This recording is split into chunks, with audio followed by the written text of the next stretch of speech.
another group of people were to do exactly what the voters did to pursue state capture, if another group were to do the same, Parliament would still not be able to stop it.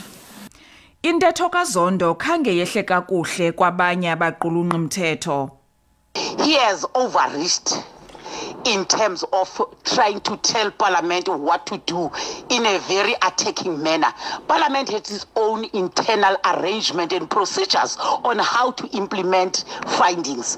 It is unfortunate that he attacked Parliament the way he has done. With due respect to him, we are a constitutional country and therefore we respect Constitution. We can't tell him how to handle matters of justice.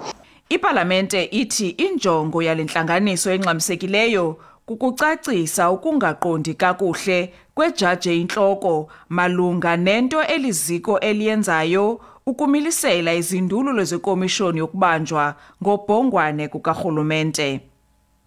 The presiding officers of Parliament are fully aware of their constitutional mandate and the need to collaborate and work harmoniously with the judiciary, and this meeting will be an important step towards strengthening the relationship between the judiciary and the legislature, as well as fostering public trust and confidence in our democratic systems.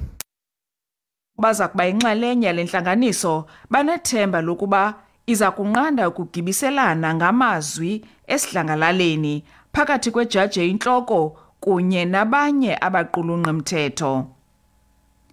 Dinglula Mamatya weendaba ze-SABC eParlamente eKapa.